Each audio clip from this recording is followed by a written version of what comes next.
All right, everybody, welcome back to the Sideshow. My name is Mingo. This is Tony. Tony, can I just tell you that I haven't been in such a great mood. Well, wait, how should I put it? I've been in such a great mood since they have announced that they're closing my store. You're in a good mood because you lost your job? Yeah, how weird is that? That's got to tell you a lot, right? Without saying a lot? It does. Yeah. 3 months and I'll tell you the story. What do you mean? 3 months and I'll tell you why. Oh, because of your severance money? package. Yeah, I got to make sure that I got to keep my mouth shut until they pay me, and then I'll be good. But like we spoke about last week, you're not concerned about jobs out there? And because I'd be nervous. You know, so I know you don't believe in this kind of shit, but to me it's like I started talking about it so much that, you know, I kind of spoke it into existence. Like the universe listened to me. They knew that I was unhappy and knew that I deserved to be somewhere else. And they said, okay, well, here you go. Have at it. So one of the cool things, though, is remember my trip to Texas, right? Yes. So our group stays in contact. Oh, wow. We have like this big group chat on WhatsApp. And, you know, I told you that there was like money makers in these groups, right? So I had announced, hey, I'm losing my job. I'm starting a new job search. Come tomorrow. See what's next. My next chapter is whatever. Well, one of them reached out to me. Said, hey, well, you know, what did you do? Kind of asking some questions. And then she said, well, why don't we speak sometime within like the next week or whatever, and let's see if it's something you'd like to do. It's completely remote. You can do it from home. And it's right up your alley. So you're really good with people. This is what you would do, blah, blah, blah. She said, but let's get together and see if it's a good fit, and then we'll go from there. So tomorrow I have like a pre-screening or a kind of an interview kind of thing. Wow. With somebody from that was in Texas with me. Do you know what kind of work it is? It's financial. It's kind of like being a financial advisor. So, you know, there's obviously going to be some sort of education that I'll have to have. Like, I don't know exactly what she does or what I would need. So that'll be part of the conversation tomorrow. But that'll be really nice if I can hit the ground running. Wow, good for you. But other than that, good for you for putting it out there too. Yeah, you know, it's one of those things, dude. Like you kind of learn along the way that it's definitely not about what you know, it's who you know.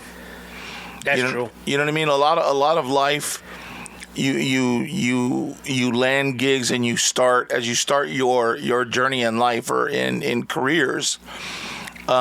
You start to build, but you build off of that first job, and you go from there, and you'll see it in your life when you turn around and look back at our age. But it really becomes about the relationships that you make along the way that help propel you to the next level. You know what I'm saying? Yeah, it's funny you say that it's not what you know, it's who you know in regards to jobs and stuff. I've only had a small handful of jobs. Right. And every one of them I got because I knew somebody. Yeah. I've never went cold looking for a job. And so I wouldn't know where to start. Well, me throwing newspapers from my bike, I'm not going to count. Right. Okay. My junior high job, I'm not going to count that one. But my first real job was parking cars. Okay. My cousin Freddie was parking cars, so I had him give me a job. My second real job was at the Desert Sun newspaper. Okay. And our buddy Rick from high school got me that job. Okay. My third real job was, and this was like now I'm an adult, I guess, was at Alamo Rent-A-Car. Oh, yeah?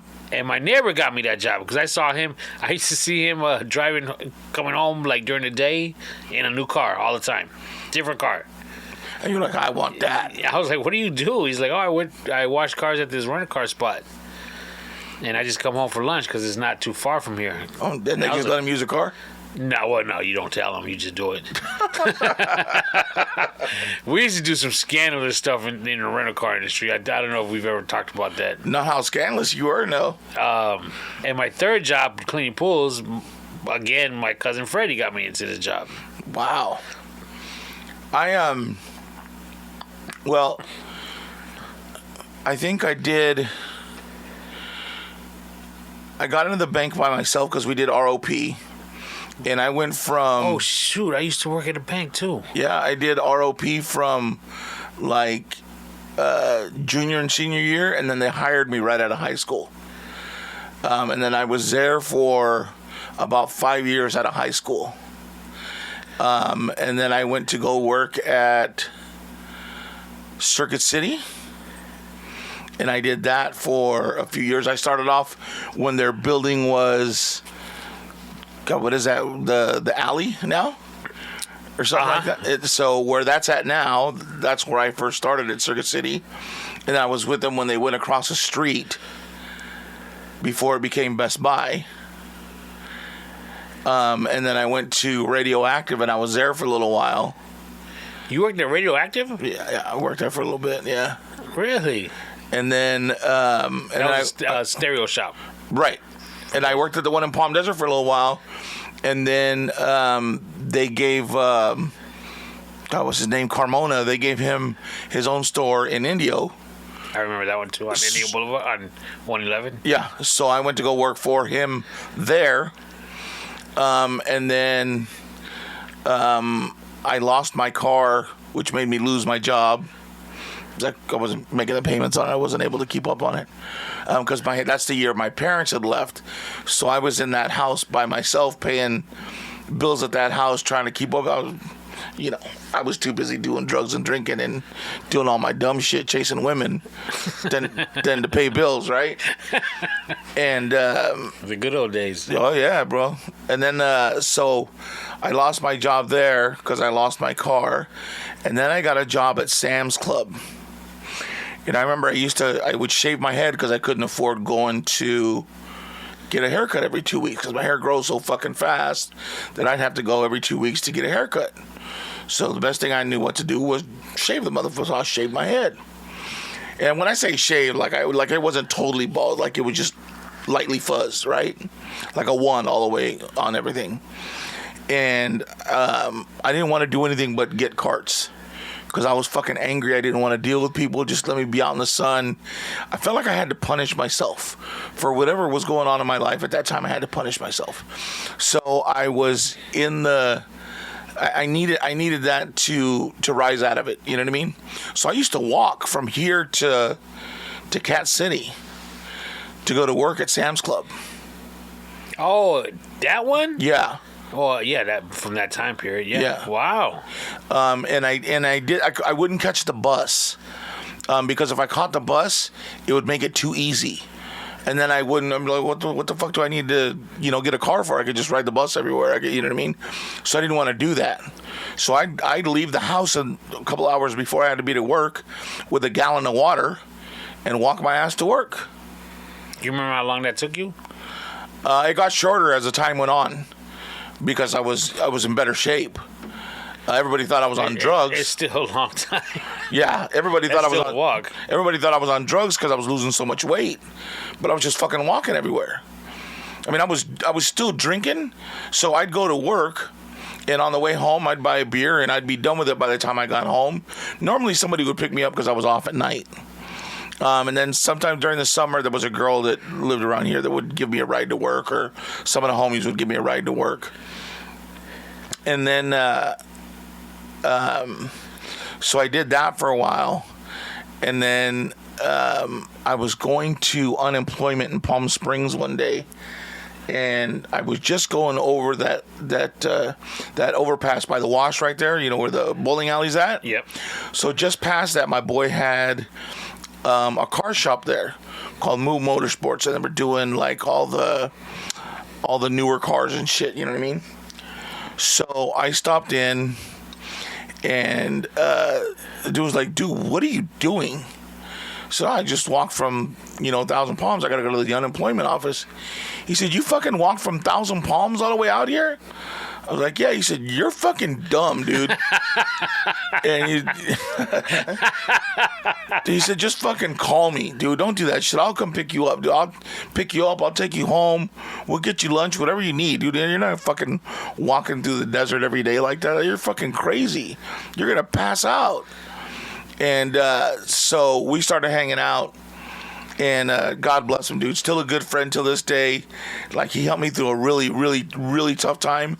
And he's the guy that introduced me to the dude that got me into radio. And then from there, my life and my trajectory and everything I was doing changed. So it was just kind of everything just, you sit back and you look at like, okay, well, how did I get here? And then you look at all the things that you've done along the way. And that's how you got there, fool. So was it Sam's Club when you worked there, or was it Pace? Sam's Club.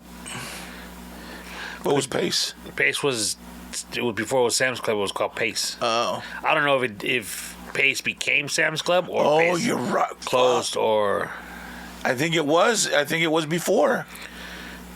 PAC. Yeah.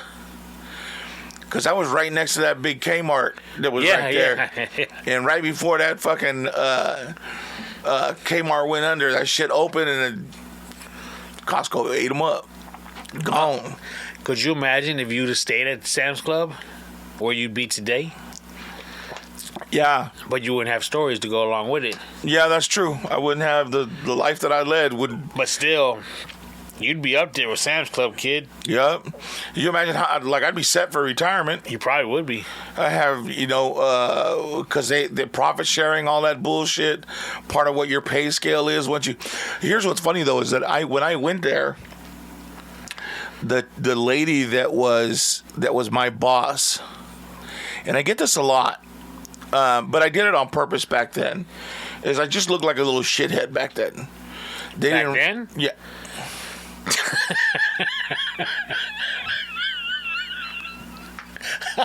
Thank you guys for listening. We appreciate it, and we'll see you some other time. People would always, oh, you're smarter than you look. I used to get that shit, but I did it on purpose, because I was already under the mindset of, they look at me like I'm just some fucking desert rat, some little Mexican kid. They're never gonna give me the time of the day.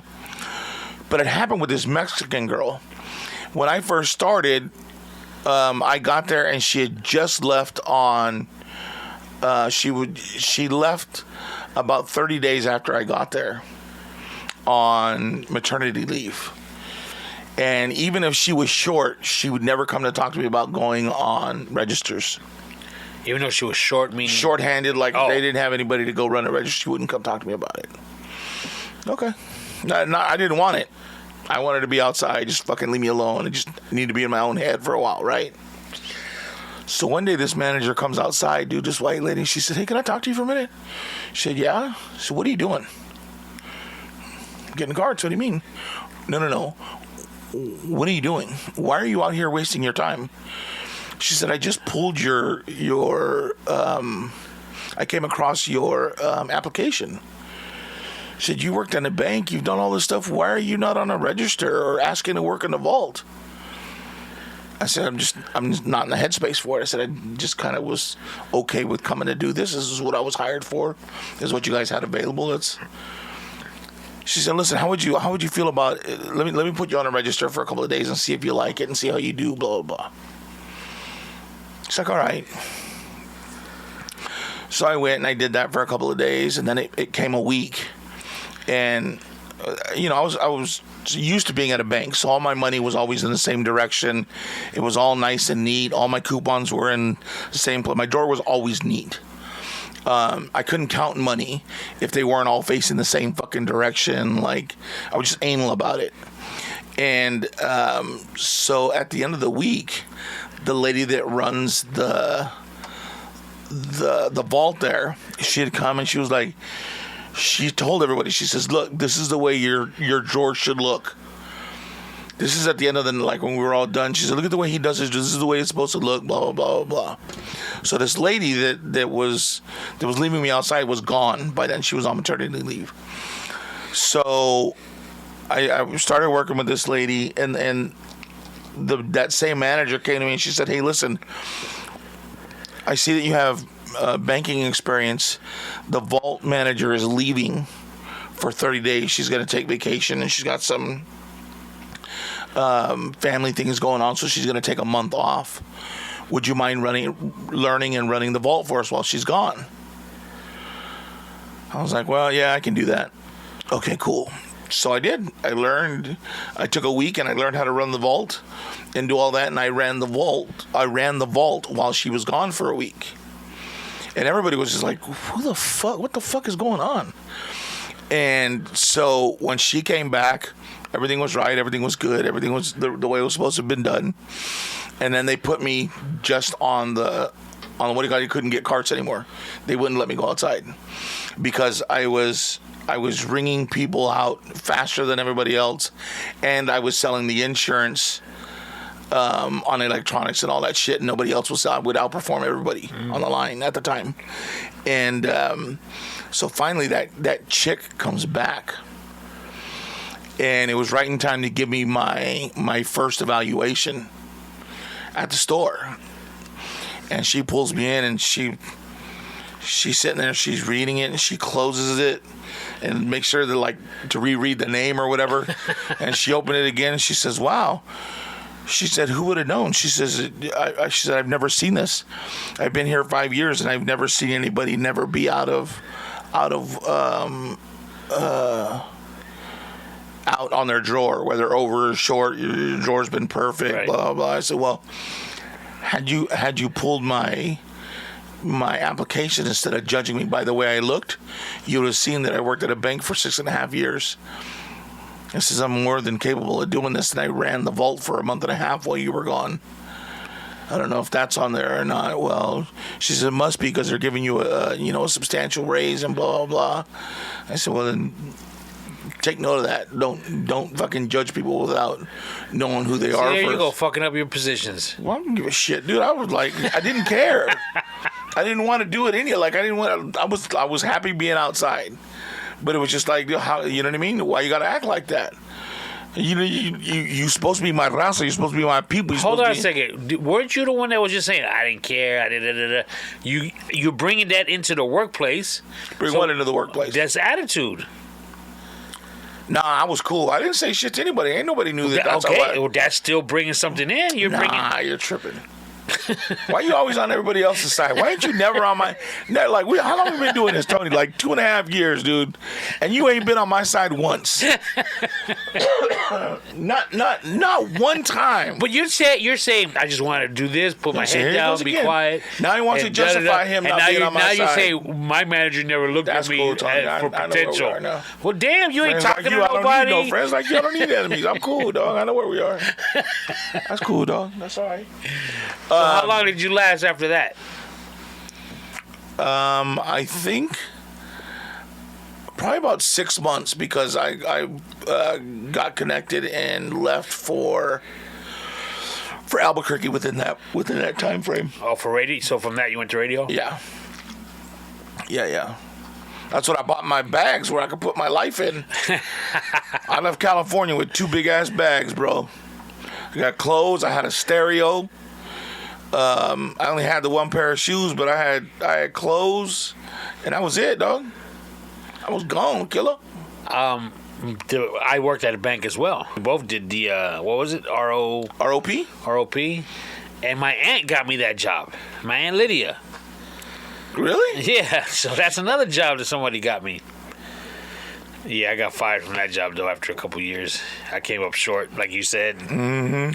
And of course, it's my fault, but it's not my fault. I don't know about how long I was there, maybe a year, but I came up short, and it's because they warned me. I'll be honest with you. They did warn me, and I didn't. I went ahead and did it the way I did it.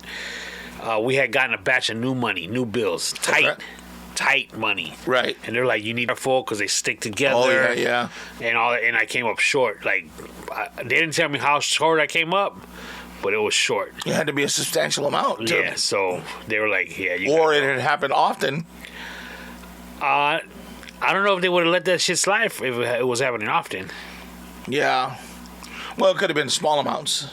That's true. And then all of a sudden, you know, But yeah, half the stack was gone. Oh, they stuck together. And you want to know the funniest thing is, they let me go on a Friday afternoon, like closing.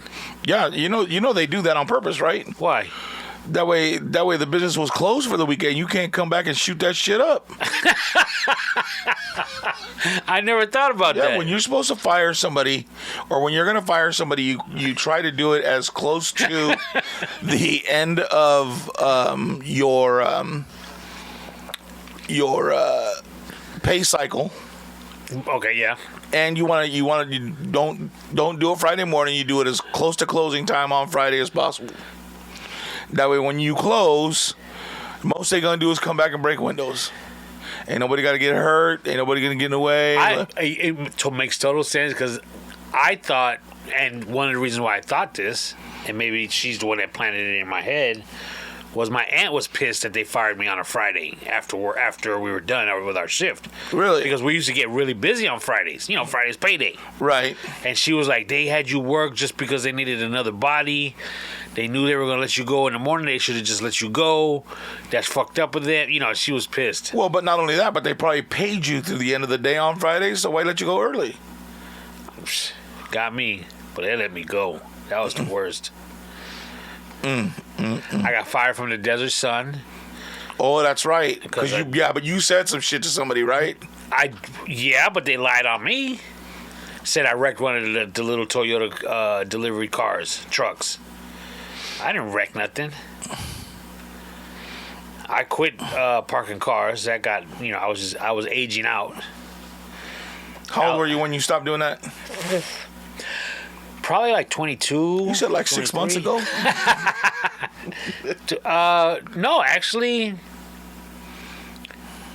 I got married when I was 25. I had already stopped doing it at that point, I think. Because I had went back to it. Oh, okay. No, did I? No, I didn't. So I definitely know I was 21 still parking cars. Because I turned 21 and I was working that day. Okay. That night. So I know that for a fact. So probably around 22, I probably quit. 22, you worked 22. On your 21st birthday? Yeah. I'm not one of those, it's your birthday, you deserve to take the day off. That's so whack. I hate people that feel like they deserve something. Maybe some people do. No, nobody. Especially working for your cheap ass. I'm just saying. No, you don't deserve. The only reason you deserve something is because you worked towards it and it came time to pay up. I work for somebody. I deserve my paycheck. Don't think, oh, I work hard, so I should get this, and I work so hard, and I should go buy myself that. No. I'm not a believer in that. Okay. You are? Yeah. Why work and why work hard if you don't get the things that you deserve? That's why. You deserve to get a paycheck. Right. Okay. And with that paycheck, you deserve to be able to buy yourself or get whatever you want. What are you talking about? Right. If it's something, let's say it's something expensive. Let's say pick something. And let's say that I work for a company and they don't pay you commissions or extra, and these people are making a shit ton of money off of your back. Okay. Yeah, you deserve a slice of pie. You deserve a little extra, a little thank you, a little, hey, great job. Yeah, they say thank you, and they give you a paycheck until you move on. We'll see you Monday. Yeah, that's why they said move on. All right, man, we'll see you later. Good luck. But let's say find you some other chump to do that shit. You want rims on your car. Again, look. You can never back me up. You can never say, yeah, you right. No, you're wrong. Because you know what the job entailed when you took the job. Well, that's kind of how I am about paying. How is it that you're like that? Okay, when I talk about getting something you deserve, but it's not like hold on, don't. But when you talk about going in and paying a waitress, oh, you gotta give them a tip. Fuck that. You knew what the job was when you took it. Why I gotta pay you extra? Because you don't deserve it. You knew what the job was. When you go into that diner or that restaurant, you know a tip is expected.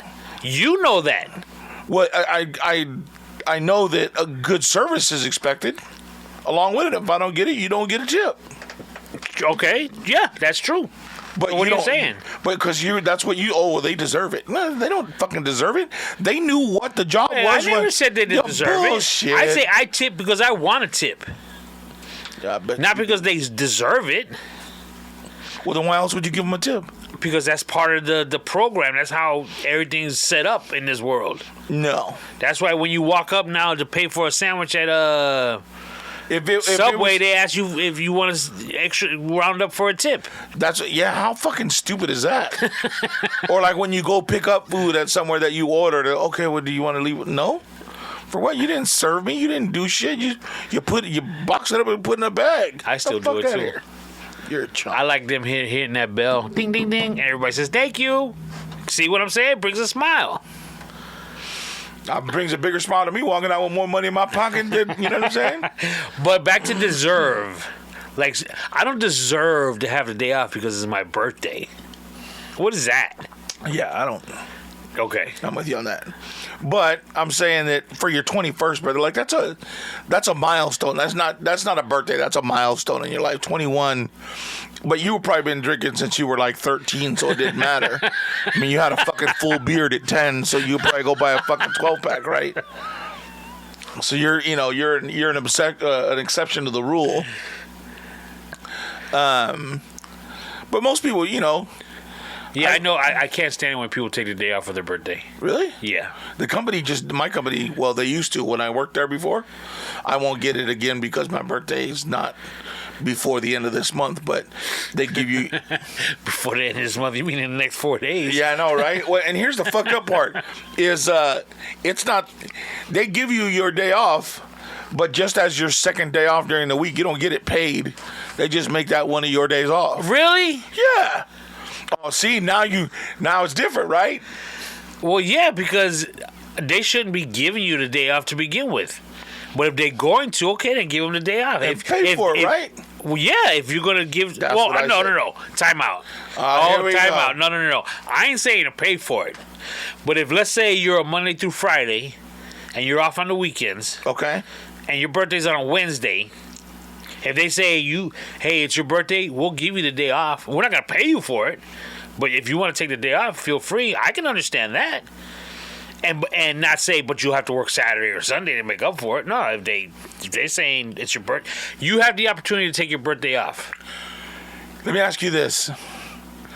Let's say your birthday did fall on a Wednesday. Okay. You say, hey, listen, I don't want to take Wednesday off, but can I take Thursday? I'm gonna need Thursday off. Because we going out Wednesday night, and I'm going to be fucking damaged on Thursday. You see, I would say I'm okay with that. I would say I'm going to my boss and saying, Thank you for being honest. Like that's no. But here's okay. No, but, I'm saying that's what I would say to the. Hey, cool, yeah. But what I'm saying is, I know I'm getting shit faced tonight, and I got a good relationship with my boss. Look, I'm going out tonight. Tomorrow I'm gonna be a little rough. You mind if I take the day off? Cool. But for somebody to say it's my birthday, I want the day off. It's like no. You're tripping. Fuck, dude. Like, why if somebody came up and asked you, hey, it's gonna be my birthday on Wednesday, can I have the day off? They're not asking you to pay for it. Oh, you can take it. I'm not gonna pay for it, but you can have the day off. Oh yeah, I don't have a problem with that. Well, that's not what you just said right now. I don't have a problem with a boss saying, yeah, you want to take the day off, go ahead. I'm not gonna pay you for it because you asked. I mean, and if they can do it, they can do it. I just don't like the person asking. I want the day off because it's my birthday. Psst. Who are you? No. I'm not saying no as in I'm your boss and I'm going to say no. I'm just saying no, you shouldn't be asking because that's lame, in my opinion. What about when they give, you take President's Days off, you take Martin Luther King Jr. birthday off, right? Yes. Why? It's a birthday. And it ain't your birthday, so why the fuck you celebrating? Because I didn't ask for the day off. I ain't asking for it off. You telling me we closed and to take the day off. So I'm like, cool, okay. But you don't have to take it off. It's your business. Yeah, I do. Because some places don't let me in. Some places don't want me there. Christmas, they don't want to see the pool guy in the backyard. On Jesus' birthday. His birthday's in April. It's not really in December. That's a made-up day. But like, let's not get into that shit. Let's not. We don't need to travel down that road. That's a whole different Oprah. All right. So we decided to do a show a day late, just because our schedules made it easier. And I was surprised. My son hit me up, in my family text, asking what's going on with no podcast. Why are you surprised, dude? I tell you all the time. Chicago every week show up. Bam, bam, bam. Yeah, but he's not the type to necessarily be like, "Yo, what's going on?" He's a sniper. You don't know when he's coming. You don't know when he's going. Got you. But he just shows up. Oh, that's good. So this last weekend you went to. I thought you weren't traveling anymore. Here's something funny about that. I admit, as I've already done, that I take I've taken a lot of days off this past year. It ain't even your birthday. A lot. A lot. Right. I mean, I've taken the equivalent to like 3 years worth in 1 year. And trust me when I say it bothers me. Not enough to not to do it, but still, I feel guilty. Right. Okay. My niece's baby daddy, Jesse. Right.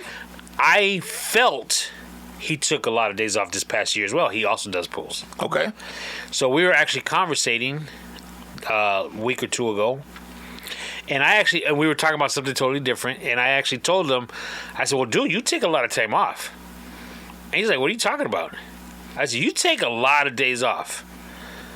He's like, no, I don't. You take. We were back and forth. You take it. No, you take. And so we got a bet between him and I. We're going to keep track on the days off we take for vacations from work to prove who's taking more days off. It's going to be you. Well, that's the thing. He's already saying, you probably going to go on another cruise. You going to Vegas this weekend.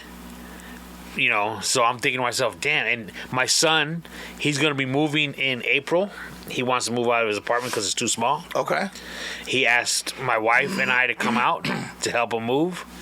So there's going to be a couple more days right there. So, yeah, I might lose this one without even thinking about it. But, yeah, I went to Vegas this past weekend. Well, yeah, because only the two of you, out of the two of you, you're the only one that can afford to take the days off. He takes a lot of days off. Don't get it twisted. A day here, a day that's there. what I do. I went to Vegas this weekend. I took Friday off, and that's it. Friday. How was Vegas? Vegas was all right. What'd you go out there for? Just because, or? Our buddy Luis, his wife had a seminar out there. Okay. So he was going out there because she was out there. The seminar ended Thursday.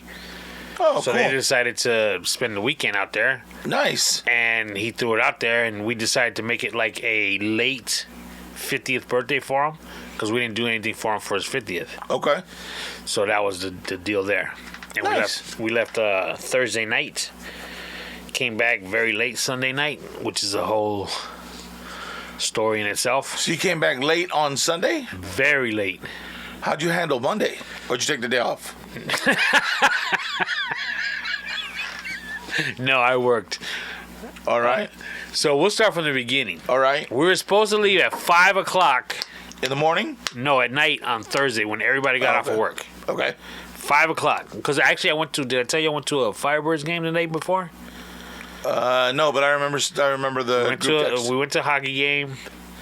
So that also messed me up because I was out too late. Then I had to get up early for work. But we were supposed to leave at 5 o'clock.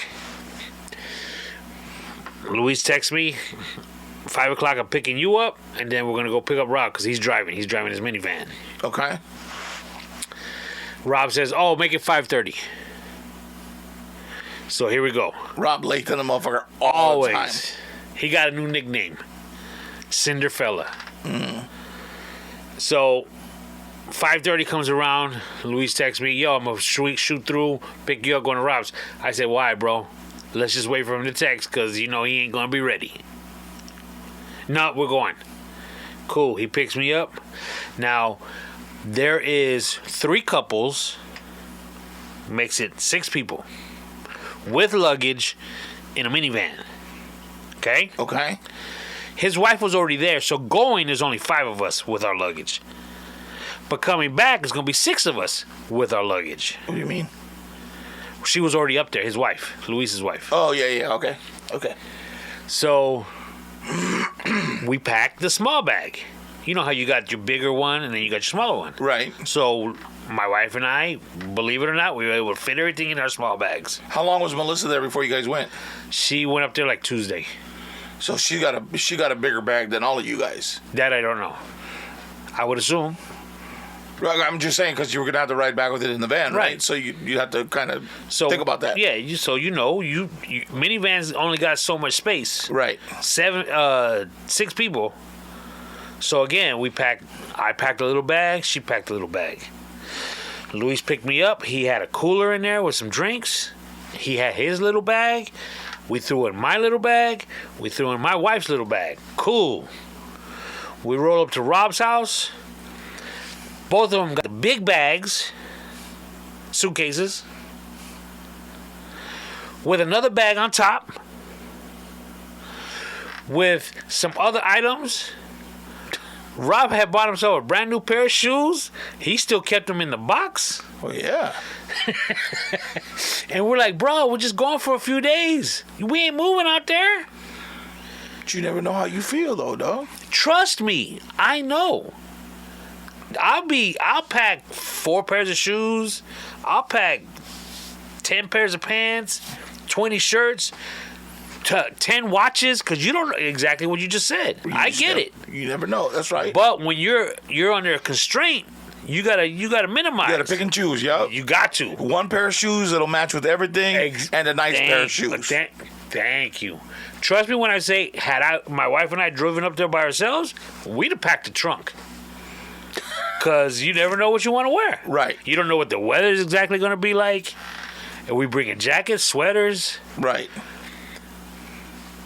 Gangster shit, non-gangster shit. See what I'm saying? Right. So we managed to get everything in, no problem, no biggie. So we're heading the road. We get up to Yucca Valley. And the van overheats. Nope. Oh. So we're deciding, let's grab a bite to eat. Because it's gonna be we'll be on the road for 4 hours. So we see an Arby's, right? Right. So we just go hit the drive-through to go, and Luis goes, no, we'll get down because we can stretch our legs. Because he's big, like Luis, is a big boy. That's why. And Robert's like, yo, we've been on the road 20 minutes. You already need to stretch your legs. So we get out. We go inside to order. I ain't been in Arby's in a minute. Got a lot of new shit, right? I don't remember the old shit, the new shit. I just remember the roast beef sandwiches, blase. Hey, their new Angus burger good, though. They got burgers there? Yeah. Oh, I didn't know that. Well, what I saw was it said roast turkey, bacon, and ranch sandwich. Okay. So I was like, oh, that sounds good. So it was my turn to order. So I said, excuse me. I said, what comes on that roast turkey, bacon, and ranch sandwich? The roast turkey, bacon, and ranch? Exactly what she said. So everybody's laughing at me. And I was just like, okay, but let me get that with no tomato. And they're like, all right, cool. But the thing is, the reason why I was asking was more like, what else do you put on it? Right. Like, I don't like tomato. I don't like mustard. But I guess I should have said that because I was like, what comes on the roast beef, bacon, and ranch sandwich? And she just looked at me dead ass and said, roast beef, bacon, and ranch. And I was like, huh. But you like, you bitch. You good for nothing. So we ate, we grubbed, we wound up eating there. Now we hit the road, right? Okay. Do you ever go that back road? Yes. Okay. You know you're going up 62. When you get into 29 Palms, you got to make a left on a street called Amboy. Correct. There is a McDonald's, not right on the corner, but it's the next building from the... So you can see it. Right. And everybody knows you make that left at the street with the McDonald's. Amboy. So we were rolling. I'm co-pilot. So we're rolling. I was looking for something on my phone. I was looking for a video to show robbing Dez. So I'm looking down, and because I got thousands of photos and videos, so I'm looking. So it takes me a good 5 to 10 minutes to find it, which I did. When I finally look up, I'm looking, and it's dark. And we're driving by houses that I've never seen before. And don't get me wrong, it's not like I know the area all that well. But you're familiar with these. You got a good memory for what it was, yeah. And I'm looking. I don't say nothing at first. But wait, doesn't 62, doesn't that end? I would assume eventually. No, but where you turn left to go to Amboy, didn't it end? No. Or there's a Western store on one of those corners, right? That I don't know. Okay, go ahead. I'm sorry. So I look up. I'm looking around. Just don't look familiar. But, hey, what do I know? I ain't done this drive in who knows how long. Another couple minutes goes by. This really don't look familiar. So I say, yo, did you already make that left? Where the McDonald's is? He goes, no, not yet. I said, bro, this don't look familiar. And you got to remember, while we're conversating, while I'm waiting to even say this, we're driving 70 miles an hour. So we're rolling. And I was like, dude, this don't look familiar. He's like, well, I haven't come up on that McDonald's yet. And I was like, but we already passed like the city with all the restaurants and the shops. Right. We're in the middle of nowhere now, which we should be. But you should have hung a left already, and then eventually a little right, and then we in the middle of nowhere. So we look up on our phones, and sure enough, bro, he passed the street called Amboy, which is where we should have made that left. How far past was he? A good 15 minutes. At 70 miles an hour, so I don't know how many miles that might be. Fuck. So we flip a U. We start going back. So now, you got your little cross streets, that really don't have signs. You just see mailboxes and shit. Right. So we're looking on the phones. He's like, okay, see if you can spot a cross street that will connect to that street we need to get to. I don't remember what the name of it is. So we're looking. It's like, okay, here comes the street. It shows that it connects all the way down. But it's like, it's not paved. It's just a dirt road. And we're like, yeah, no, we ain't doing that because we want to live. Right. You know what I'm saying? You don't know what's on that street. Be like, you the only one trained for combat. We ain't going down there. I seen the hills have eyes. We ain't going exactly. there. We don't need a flat tire. We don't need some hillbillies coming after us. No. The next street, okay, this one's nope. Still a dirt road. We found one that is paved, so we took it. Boom, got to the right street. Now we're back in business where we should be. You're going through Amboy, you're going through the Salt Flats, all that stuff. Right. Then you go, eventually you go under the 40 to keep going. So we're rolling, and don't ask me how everybody saw this at the same time. But it happened quick. There was a rabbit it's a two-lane road. Right. Middle of nowhere. Darker than shit. Out in the middle, like really, like hills have eyes. Yeah, country. we already hitting the Mojave Desert type deal. Right.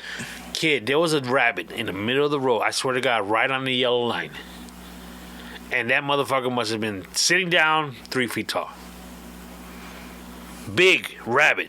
That sounds more like a fucking chupacabra than a rabbit. You sure? Isn't there? Is it a jackrabbit that's bigger? Jackalope? No, it was a rabbit. Okay. It had the long ears. It looked fat. Okay. Bro, it's just a trip how we all saw this rabbit and how it wasn't moving and it was looking dead ass at us. So, Luis, swerved to miss it. Swerved to the right, and it came back to the left. Like to where we were like, oh shit. And we didn't know if we hit the rabbit. I didn't think we did because I didn't hear nothing. Rob claims he hit it. I think he was just fucking with him. Right. But I'll be honest with you, I had to look Luis dead in the eyes and say, next time you need to go through that, kid, because we ain't looking to die for you to save a rabbit. You know what I'm saying? Wow. At 70 miles an hour, you can't be skirt. Yeah, it's not gonna hurt the band. Yeah. 7 miles an hour? Shit. Go right through the radiator. It'd be like we hit a speed bump. Yup. The fan will get him. Don't worry about it. But yeah, that was a little scary, to be honest with you. So we back on the road, doing our thing. Get to Vegas, check in. Now, how was it in the van going through the whoop-de-whoops? Wasn't bad. No? Oh. No, it wasn't really even noticeable. No? Okay. I'll be honest with you. I kind of know why. Because when I drive, you could go like 80, 90. Right.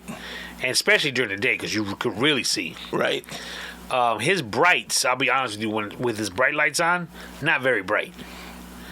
It kind of it brightens up still like right at the 5-6 feet in front of you. Okay. It doesn't really shine forward. Or as far as the plastic on the van's lights, are they that like frosted color, or are they clear? I don't know. I was just wondering, that could be why. Go ahead. The reason why is because I'll get to this part, but I drove home. Okay. So when I was driving, like I said, I was pumping like 75 max because I couldn't really see that much further in front of me. Got it. To go faster. So we stayed at his timeshare called the Jockey Club. The Jockey Club? Yeah, I ain't never heard of Jockey Club. I never heard of the Jockey Club. So apparently it was built like in the 70s. and so it's they're suites. So it's very Caddyshack-esque. We were thinking that prior to going. Okay.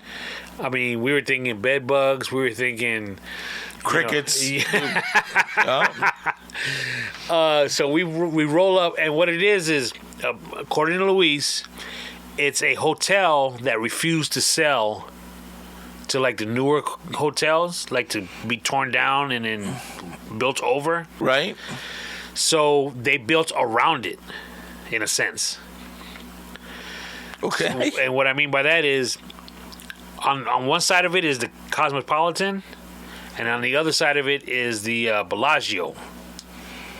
Okay. And the Jockey Club, it's almost like it's attached to the building of the Cosmopolitan, because it's hotel and casino. Okay. So it's almost like you feel like you're going into the driveway of the Cosmo, and you go further back, and there's like a little section for the valet of the Jockey Club. It's weird. How did you get your bougie ass to stay at a fucking place like that?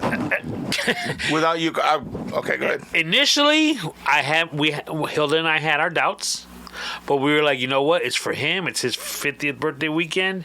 We're just going to roll with it. And we'll know for the next time. That's all. Hey, it's a new Tony. I'm trying things. Holy shit.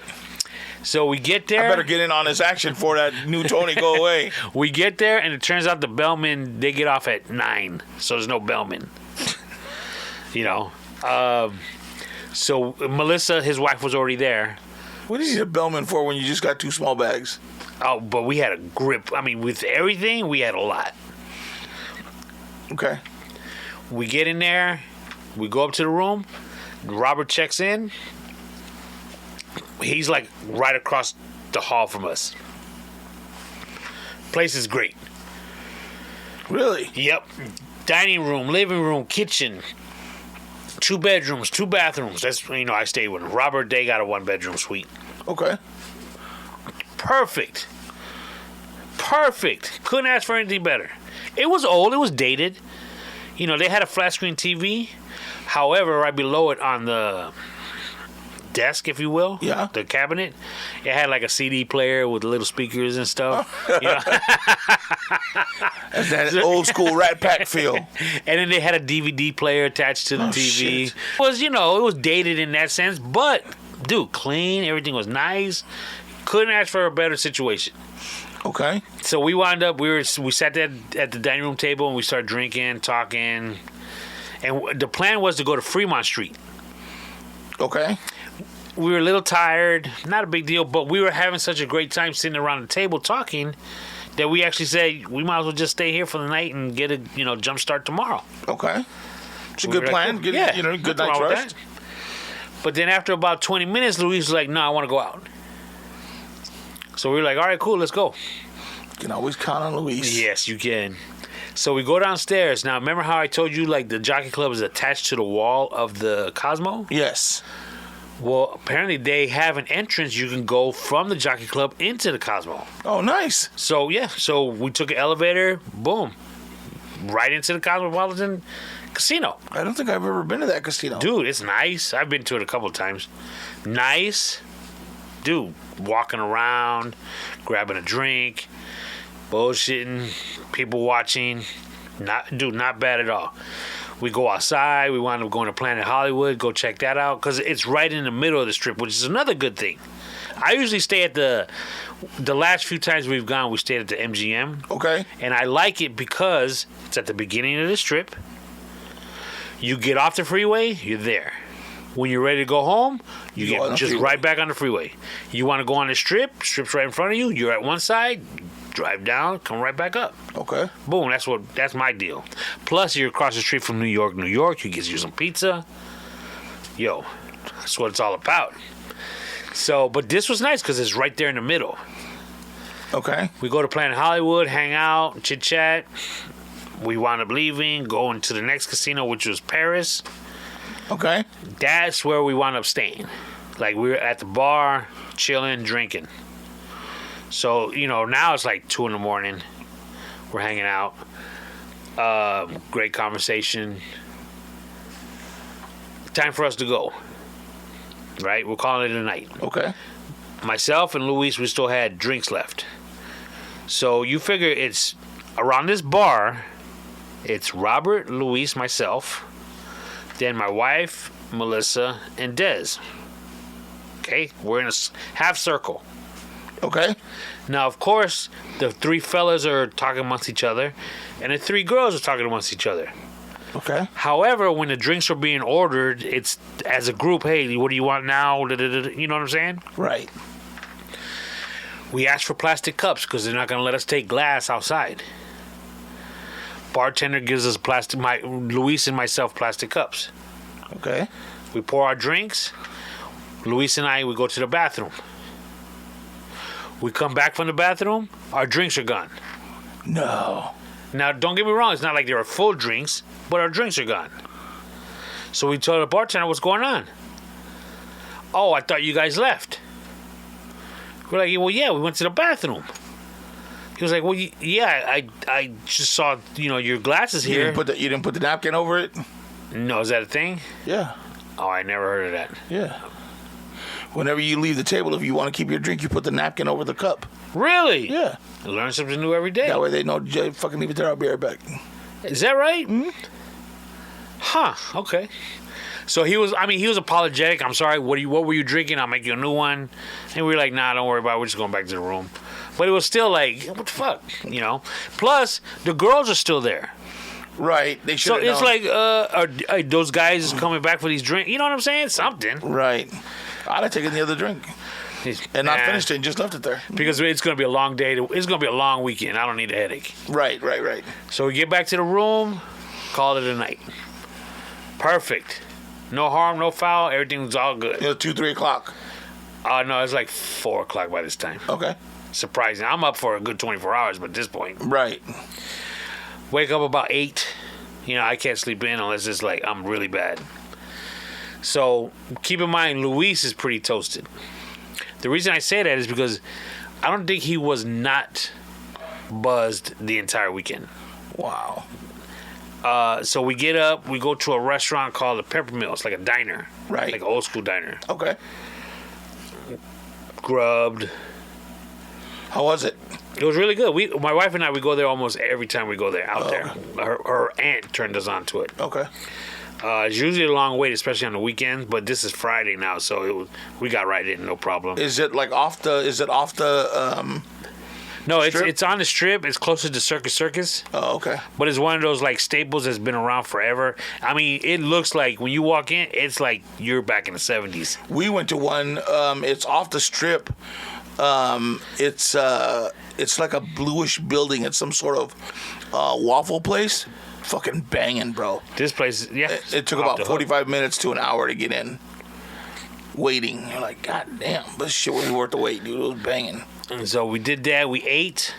Rob he found something called the Mob Museum. Oh, yeah. He really wanted to check that out, so we went. That was a kind of a long tour. It's like 3 floors. Actually, 4. God damn. The basement is included. And it tells you how the mob originated, stories of certain gangsters. He felt right at home, huh? You know, the one thing that they do is you could go be behind a two-way glass, or I should say in front of it. Like when you walk into this room, it has a two-way glass that you can see through, and then it's got the height markers behind it, like where you're in a lineup. Yeah, exactly. So as you know, they take pictures if you want. So the 3 of us went behind that lineup, and dude, it's a trip. How you looking at that glass and you can't see beyond it? That is a trip, I have to admit. And then she told us the only thing I really remember is the way you could tell is a two-way glass. Do you know how you could tell? Versus a regular mirror, a two-way mirror versus a regular mirror. No, is if you touch it with your finger. A mirror, you can see like a gap between your 2 fingers, the reflection. But in a one-way mirror, you touch the glass and you can see your fingers touch. Okay. And that's a trip. Because I did it, I was like, yeah, sure enough, my fingers touched. Wow.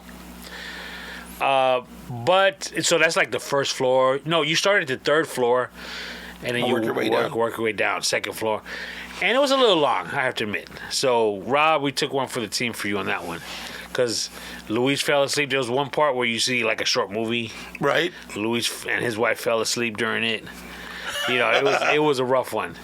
Rob was taking notes. So after that, we went back to the room. Started getting ready because now we're going to the Sphere. Oh, okay. Oh, you guys went? Yeah. The rest of the night was going to be the Sphere at 7.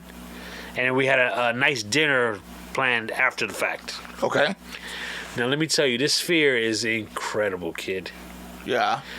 I don't know. I talked about it before, seeing videos on it. Right. Bro. First of all, you walk in. It's like a big movie theater. And it's like an IMAX Plus, right? Right. Okay. Yo, they have you interacting with robots. And let me tell you something. That shit is scary. Bro. What do you mean they have you interacting? Like they got like 3 or 4 robots. And you like they talk to you. These robots are talking to you. Okay. Like a normal person. You seen iRobot with Will Smith? Yes. Okay, they look like that except the face is more of a human face. But Okay. the arms and the body is still, you can see like all the shit inside. Okay. Bro, I sat there and watched this robot have a conversation. Like, there's like, let's say 30 people in front of it. And the robot will pick somebody, let's say you. Excuse me, sir, you in the red shirt. What's your name? And the guy will tell his name. Oh, nice to meet you. Where you from? Wow. Is the person in the brown shirt next to you with you? Oh, he is? What's his name? Dude. Wow. Dude. That's scary. It is, dude. It reminded me of you remember a movie called Logan's Run? Don't ask me why. It just did. No. From the 70s. Farrah Fawcett was in it. No. Okay, it was like a futuristic, and it's real cheesy and corny. I kind of want to see it again, but I'm afraid it'll disappoint me. But, dude, scary. Okay.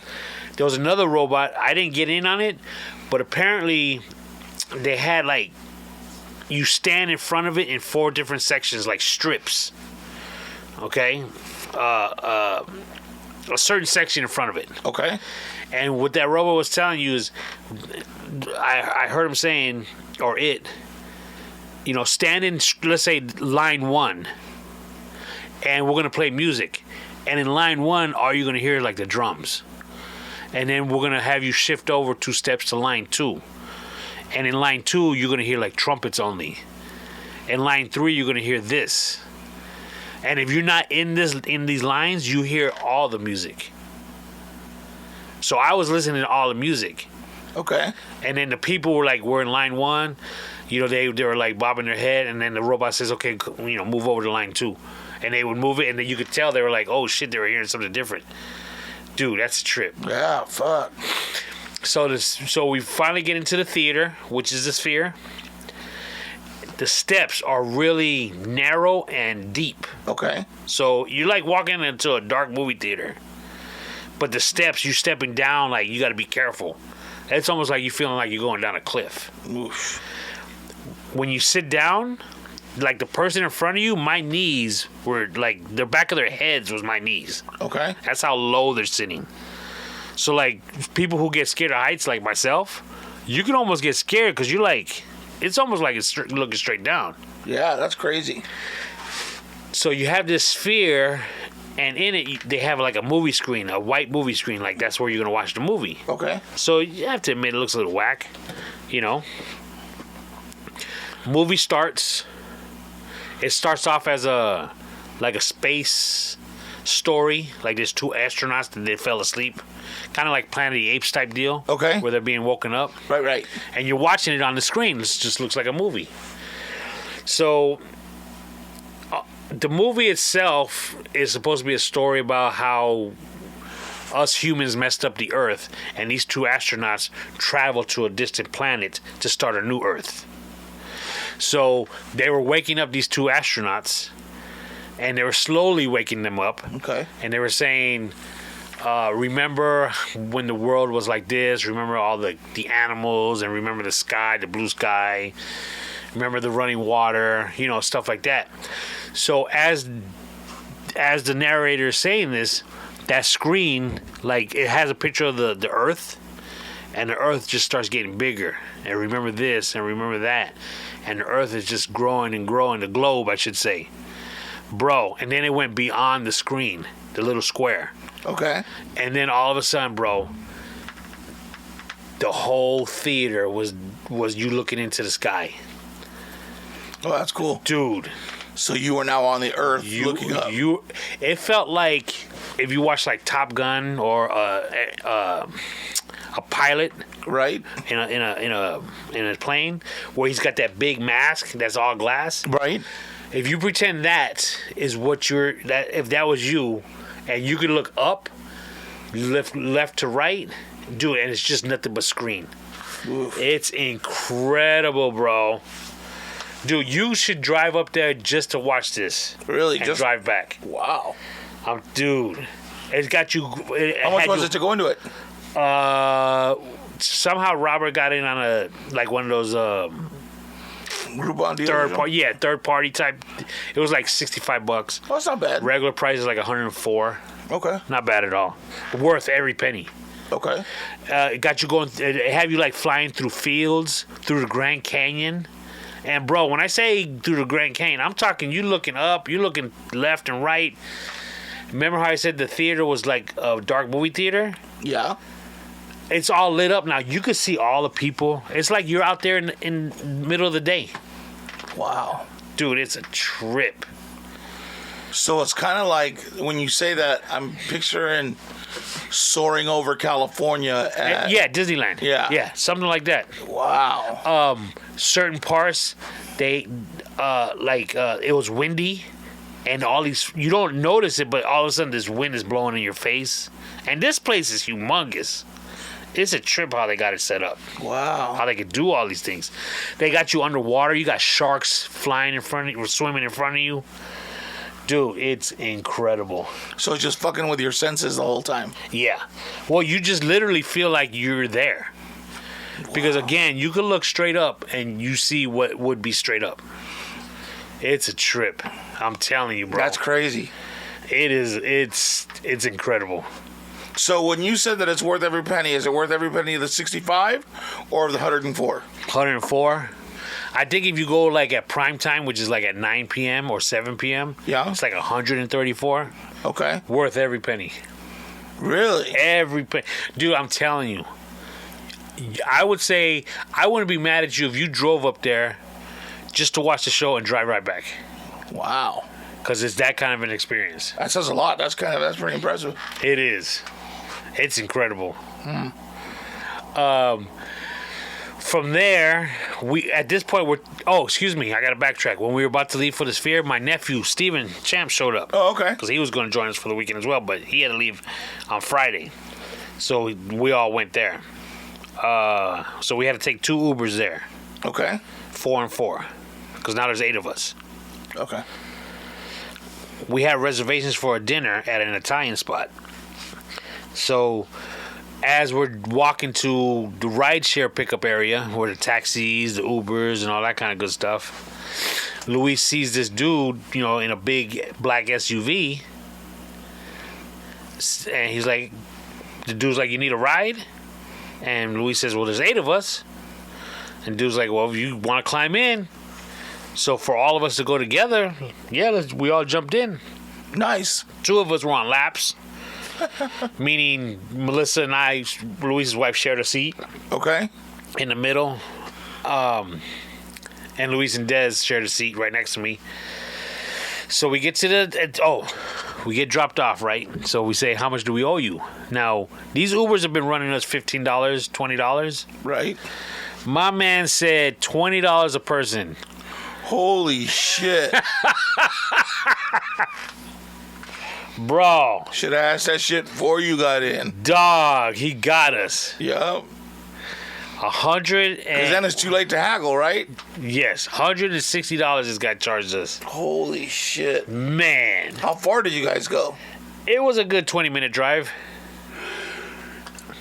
Bro. So anyways, this restaurant is set up like a speakeasy. Okay? Okay. You go in, you go into the restaurant, and you're in like this dark room. It almost feels like it's a little bit oversized elevator. Okay. And there's like a door. There's on the other wall, there's a telephone, payphone. And there's like a bell on the wall that says ring the bell. And it's got like old pictures and stuff like that. And it's dark in there. It's got like a dim red light. So it says ring the doorbell. So you ring the doorbell, we're sitting there, and bro, all of a sudden a little slot opens. Not on the door, on the wall. Okay. And the dude's like, what the fuck do you want? And Luis is like, yo, we're here, we got desert reservations. And the dude was even like, oh, you Luis? He's like, yeah. He goes, you the guy that kept calling because you were nervous about your reservation? Because the Sphere was running late. Okay. And so Luis was nervous because we had dinner reservations at a certain time. So he was calling them saying, hey, we're going to be running late. We're still coming. So he was like nervous. Right. And the guy was like, you being the bitch, you the bitch that been calling about your reservation that you weren't going to make it? That type of shit. And he's like, anybody you got any marijuana, cocaine on you? So it was one of those kind of atmospheres. You're having fun. Right. So all of a sudden, you start hearing the door open. But bro, it was the actual payphone that opened like a door. Oh, that's cool. Yeah, that was cool as fuck. Right on. And then you're in a full-blown restaurant, but it's mad dark in there. They seat us to they bring us to our seat. Now this restaurant was in a hotel. No, this was off the strip. This is a spot that Luis found. Really? Yeah, online. Oh, right on. Because we were looking for a nice meal. Okay. It was an Italian spot. How was it? It was, dude, let me tell you. It was one of those restaurants that everything that was ordered was good. Really? Bro. They were the waiter said they were famous for their meatballs. So Luis ordered it as an appetizer. Bro. If I would have had 2 slices of bread, I'd have made myself a meatball sandwich with it. Because it was oh my god. They're like the size, it was 2 of them the size of like a baseball. Oh shit. Bro. Good, huh? Had a little kick to them. Nice. Dude. I ordered fettuccine alfredo with chicken. Off the hook. Right? Wow. Steven ordered lasagna. He gave me some. Off the hook, bro. Really? That's what I like lasagna. It's again, when I say everything was good, everything was good. I ordered myself an apple pear martini. Oh, that sounds good, dude. Oh, it was so good. It tasted like because I like the Kern's pear. Juice. Yeah. Oh, bro. Really? Yeah. And then they knew it was Luis's birthday, so they brought him out like It was like a cheesecake, some cannolis, Tiramisu, something like that. Yeah, that coffee cake or whatever the fuck it is, coffee flavored cream cake. That same dude, he was like the general manager, like the hosts. And he would come around every so often, start fucking with us. And then he goes, "So which one of you got the marijuana?" And so everybody pointed at Rob. So Rob gave him a joint, and the dude was like, "Oh, what do I owe you for?" And Rob was like, "No, don't worry about it, So the dude took care of us. But what made me laugh was we wound up closing the place out. We were like the last people there. They were already cleaning up, but we were, right. And they had told us, hey, take your time, whatever. So when that general manager was leaving from a distance, he yells out, "Hey, SA!" And so we all look, but he's talking to Robert, and he pounds his chest like, "Hey, thank you." Right. And Robert's like, "I got you, dog." So we wound up going back to the room. We were gonna go call it a night because you figured now it's about midnight. Okay. Okay. And it's Saturday night. Friday night. Okay. God damn. Yeah, exactly. I've had my full. My weekend is complete. Yeah, I'm like, shit. So Steven and his old lady, Melissa, they just got there. They've been there for 5 hours. Right. So they were like, "Anybody down to go out?" And I was like, "No," because we had brunch reservations at 9 a.m. the next morning. Oh, shit. So I was like, "Nah, I'm good." My wife was like, "Yeah, I'm good." Luis was like, "I'm down." So the three of them went out. Okay. They didn't get home till like 4 in the morning. And we we got up for brunch. So again, Luis, from the time we got there, I don't think the man sobered up at all. Wow. So we go out to brunch at the Wynn. We're having brunch, and we ordered bottomless drinks. So now he was gone by the time you guys left. So he was, they wine after wine. As we were leaving, we saw this nice, beautiful water, like a fountain waterfall, like a wall outside of a window. Okay. So we were like, "Wow, that looks interesting." So we went to go look at it, and it turns out it's like an outdoor bar. Oh, shit. With cushions, the whole... We wound up going there for a couple hours. Nice. Drinking. Luis fell asleep for a little while as we were outside. Steven didn't come with us because he couldn't get in on a reservation because he decided to come like after the fact. We had already made plans and stuff. Okay. So he was able to get tickets to certain things, but not to that. Plus, he was like, "That's too early for us." 9 o'clock breakfast. Yeah. So we wound up hanging out there for a few hours. San Francisco 49ers football game was going to be playing. Okay. Luis is a fan. He found a 49er bar out there. Oh, wow. So we wound up going to that. So we get there before Luis and my nephew Steven get there. Rob and I and our wives. We didn't want to go in at first because we were going to wait for him. It's a 49er bar. Let him walk in like the king. Right. They were taking forever, though. So we wound up going inside. Robert had his Dallas Cowboys jersey on. Of course. Dude. You got booed for the minute. Booed, kid. Booed. It was funny because, I've never been to a themed bar for sports. Right. And somebody else walking, and let alone somebody walking in with a different team on it.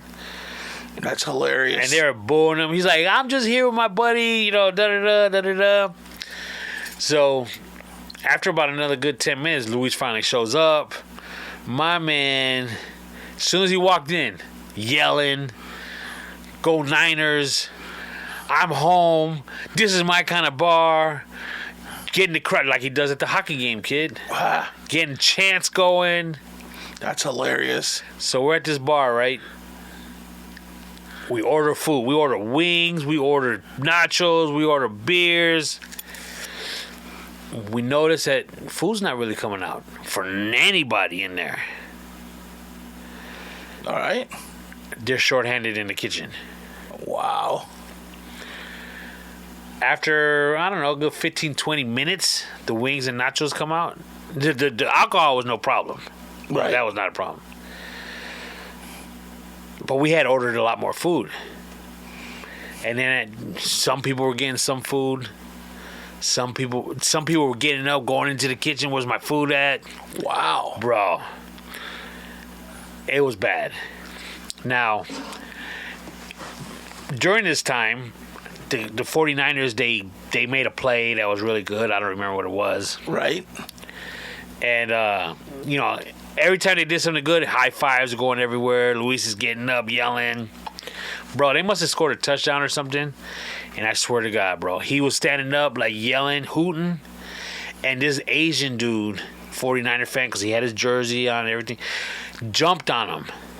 Now, the best way to describe it is if you've seen The Hangover. Yes. Remember when the Asian dude jumps out of the trunk? That's exactly what it was like, bro. My man jumped on Luis. Luis wasn't ready for him. Right. So Luis is trying to hold him up, and Luis is drunk. He's trying to hold him. They fall back. We got to make sure my man is okay. Oh, because, shit. He's good 200, 300 pounds. Yeah. Drunk with another body on top of you. I mean, the dude was probably 110 dripping wet, but still. Fuck. But he got up fine. Everything was cool. Another table finally got some food to where they started clapping because they finally got like a little pizza. Right. Halftime comes around. Nephew and his old lady, they're like, look, because it was like in a strip mall. And there's like restaurants in the strip mall. Yeah. He was like, look, we're just going to leave because we're going to get something to eat. That's how bad it was. Really? Like the waitress was very apologetic and everything. But it was just, they were so unprepared. It was just horrible. Oh, wow. The 49ers did another great play to where this time Luis gets up and tells the Asian dude, he's like, I'm ready for you this time. The Asian dude comes running up to him, jumping on him again. This time he was able to hold him up. That's fucking hilarious. But then the Niners were doing really bad. Now, remember, this is Luis's team. Right. My man, yeah, he's a bit overboard. They were doing so bad, the team. The service, not the service, but because the food wasn't coming out, Luis was just like, let's get the fuck out of here. And we were like, yo, it's cool, let's watch the game. And he was like, fuck. He was like, fuck this. Fuck that game. Fuck this place. Da-da-da-da. We're going. And, when you're drunk and okay, Over bro. emotional, yeah. Okay, let's go. So we wound up calling an Uber. My nephew just at the restaurant he was at, he just sat down. So he was like, yo, I'll meet you guys back at the hotel. So we wound up Ubering back to the hotel. And he's like, this always fucking happens. And there's Robert consoling him. Dude, I understand. Da-da-da. Tony, you don't understand. Because I'm shaking my head. I'm like, yo, shit. And they even told me like this. Pretend it's like a chocolate cake. That, you see how you feel about chocolate cake? I was like, yeah, but chocolate cake never disappoints me. My chocolate cakes are always good. Wow. Well, what if the ingredients were off one day or you overcooked it? I'm like, nope, doesn't happen, bro. You come to my side, get some chocolate cake. Fuck them football teams. Wow. So we wind up getting up back to the hotel. We had tickets to go see a Prince tribute band. Okay. So we go to the hotel. We're like, all right, let's meet downstairs at 9 a.m. or 9 p.m. because the concert was like at 9:30. Okay. So we had some time Plenty to kill. of time to get there, yeah. So everybody, Rob and Des, they go to their own room. So the four of us wind up passing out. I set my alarm for 8:15 p.m. Let's say it's like 7:30 at this point. Okay. So Luis, my wife, and myself, we fall asleep on the couch because it's a big couch. Luis's wife went to the bedroom to go take a nap. I woke up about 8 because I was laying wrong and my neck started getting a kink. Right. So I was like, fuck it, my alarm still got 15 more minutes. I'm going to try and go catch this last 15 minutes in the bed. So I go to the bedroom and I go to sleep. I hear my alarm go off. So I get up. Everybody's getting up. 53 seconds left on the football game, and the 49ers are winning. And Luis is like, what the fuck? Because they were doing so bad. Really? That everybody was like, this game, they're going to lose. It's over. Yeah, he was like, fuck it, I'm done. I'm not even going to watch it. And he wakes up like, what did I miss? And he was all pissed off. Shit. So we go to the Tropicana, which is where the Prince Tribute Band is. And it was a pretty good time. I ain't going to lie. Really? Dude looked just like Prince. I was saying, did he look better than our buddy Manny as Prince? Yes, he did. My man looked just like Prince. Sounded just like Prince. You know, he had that voice, and he would talk really low. Right. And they almost did it like a skit from the movie of Purple Rain. Okay. Because that was the name of the band, Purple Rain. Okay. They had Morris Day and Jerome come out at one point. The real ones? No, but the guys that played, you know, and Jerome had the mirror. Let Morris Day, you know, fix his hair in the mirror, just like in the movie. Right. They had they had Apollonia and two other girls singing their songs in lingerie. Benedict 6, yeah. In lingerie. They had, what else did they have? Just it was almost like if you took certain important parts of the movie, right, and played it. The music sounded just like them. The band were dressed like them. Like they used to have a keyboard player that dressed like a doctor in Scrubs. Okay. Their keyboard player was in Scrubs. Nice. Dude, it was actually really good. Dope. Again, Luis is drunk still. Shit. Not Luis. All of a sudden, at this point in time, it's 11, maybe 12 o'clock.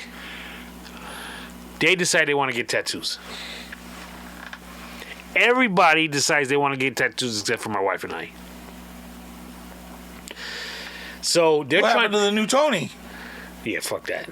No, that's not happening. Is it because you're afraid of needles, or? I'm just not interested. Okay. Dude, they all want to get tattoos. It's midnight. They're looking for tattoo shops that are open. They find one. We're going to go to a tattoo shop. Everybody getting tattoos. So there's Luis telling me, you're going to get one. I don't care if you get a ladybug on the bottom of your toe. You're going to get something. We're going to remember this weekend. I'm like, I ain't getting shit. Right. No, you're getting a tattoo. You and your wife, we're all going to get a tattoo. We're going to get something. I'm like, I'm not getting no tattoo, kid. I'll go. Let's roll. But I ain't getting no tattoo. All right. So they found a place. It was in one of the hotels, Mandalay Bay. We show up. I didn't know the extent of what it takes to get a tattoo. I thought you go there, you tell them what you want, they draw something up, you agree to it, they do it. Right. Yo, bro, I understand it takes time for the guy to draw it up to do what you're looking for. Okay, that takes time. Right. But the paperwork? Bro, you filling out forms? Really? Dog. They were filling out contracts. Like what? I guess to say you're agreeing to do this, because I'm assuming maybe so many people get drunk and do it. Yeah. Well, and you can have allergies to the ink too, so I guess they have to put that in there too. And so this place closes at 3, and at this point it's probably like 1 a.m, and they only had like 3 tattoo artists there still working. I don't know how many they have on a regular day. So my nephew, he's like, yo, I don't think we're all going to be able to get tattoos because by the time... Because it was Luis, his wife, and Rob's wife that were like first. Okay. And it was like, by the time they figured out what they wanted, got it drawn up, agreed on it, signed all the paperwork, my nephew was like, yo, they're going to be closed by the time they finish up with these people. Right. So sure enough, that was the case. Luis and his wife got matching tattoos on their shoulders. Forever and a day, right? Yeah, and then they had their wedding day on it. Okay. And Rob's wife got something on her wrist area. Said faith over fear or something like that. Oh, nice. Yeah, it wasn't too bad. So now it's like 3 a.m, let's say 3:30. We go walking through the casino. They wanted to get something to eat. They found a Wahlburgers that was open in the casino. Ugh. And I didn't eat. Partially because it was so late. If I eat that late, something like that, I'm not gonna be able to sleep. Yeah. Secondly, don't get me wrong. Had it been a pizza place, I'd have been in all day. I'd have been in it. Right. But it's Wahlburgers. I know it's not gonna be great. Right. So everybody eats, except for me. And what's the first thing they say when they're all done? You guys are right on the podcast. This place is not worth it. Try to tell you. But it was the only place open. Right. Okay. But they were like, it was horrible. We walked through this entire casino from one side to the other because we went through the entrance. Tattoo spot was in the middle. Wahlberg's was on the end. To where we're right next door to the next casino, which is the Luxor, the pyramid. Right. So we were like, instead of walking all the way back through this casino, we'll go through the Luxor to get to their ride-sharing area and order an Uber. Okay. So we did that. So we walked through. We wound up having to take a elevator down to the casino floor. Okay. Bro, as soon as we got off the elevator, the bar was real nearby. And guess what the DJ's bumping? I don't know. Stevie B. Jesus. And dude, we were like, holy and they had people there dancing and everything. Really? We're like, we could have been here all night. You know what I'm saying? Right. Especially So my this wife. is our kind of joint. Exactly. Especially my wife and I, because we were just sitting there waiting for everybody to get their tattoos. 2 hours? Wow. Had we found this spot, dog. And you want to know the funniest, what makes it even funnier? Is we just walked right by it because everybody was so tired. Really? And, yeah, dude. Luis, of course, was like, we gonna stay? We gonna stay? But we were like, nope, we out. 3:30 in the morning, we're good. Wow. We're done. I would have probably stayed if my wife wanted to, though. Yeah. And not complained. Because it was, I'll be honest with you, it was kind of popping off. Yo, kind of jumping? Yeah. Even my nephew was like, it was kind of pumping. He ain't my music, but yo. Right? So, Okay. we get to the ride-sharing area. They ordered their Uber. I ordered an Uber. 2 Ubers. Robert ordered one for his 4. I ordered one for Luis and I. Okay? Okay. Robert's Uber shows up. They take off. I'm looking at my phone. My Uber been stuck in the same spot for like 3 minutes. I'm like, what's going on? I look. It says my pickup spot was the Excalibur, which is the next casino over. Oh, wow. I don't know why. I mean, I just said it just picked where I was at. So I sent a message to the driver. I'm at the Luxor. I don't know why it says Excalibur. I push send.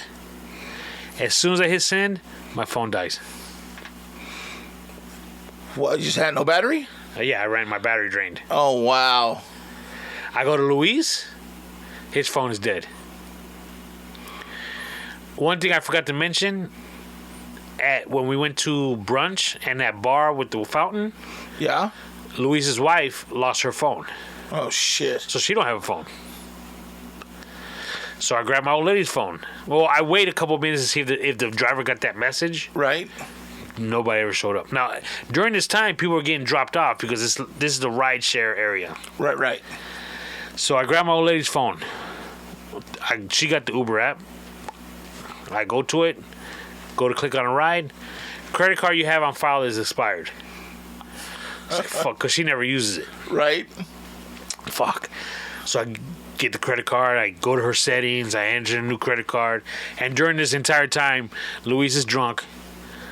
Hey, Copa, we could just do this. And Luis, I'm cool. Let me just give me a couple minutes. I'll get us a ride. Oh, no, we could just do Luis, just chill out for a second. I got this, kid. Let me just give me a couple minutes. Right? I enter the new credit card in. Yeah. Order the new ride. Credit card declines. Because you were in Vegas. We've been using it the entire weekend. Really? Something's got to be wrong. So I ordered another one. Credit card declined. I was like, what the fuck? So we've been sitting around for like 15 minutes now. Cold. I try to look further into it. Her phone dies. Wow. So now we ain't got no phones. No big deal. We'll just walk to the other side and grab a cab. The ride sharing is separate from the valet and the cab area. Okay. Because it's just too many cars coming. The way that all these casinos have it, or hotels have it set up, is perfect. Ride sharing is in a completely different spot. Because you just got cars coming in and out, like personal cars. Right. So it's perfect because it's just for traffic reasons, for all that shit. Yeah. So for traffic jams. Anyways, so no biggie. We'll just go grab a cab. They're readily available. As soon as we start to do that, an Uber driver dropped somebody off. It was like, yo, you guys need a ride? And we were like, well, yeah, but we'd have to pay cash. He's like, yeah, come on. So we wound up catching an Uber anyways. Nice. We get to the hotel. Rob, Steven, and their old ladies, they're waiting for us downstairs at the valet. Why? Because they got scared. We didn't show up. Oh. They were calling us. All the phones go straight to voicemail. They're like, we didn't know if you guys got kidnapped, if you're going to be in the bottom of a ditch somewhere. So yeah, the little Asian dude from the bar. So, and guess what Steven says? Huh? Anybody down to go out? Dog, it's like 3, 4 in the morning. And what does Luis say? Yeah, I'm down. You know me. Let's do this. So I'm like, I'm good because we leaving tomorrow. I'm not trying to be. I'm good. Right. I'm too old for this. I'm not super soldier. Yeah. So we're like, okay, they're going to go to the room and freshen up, right?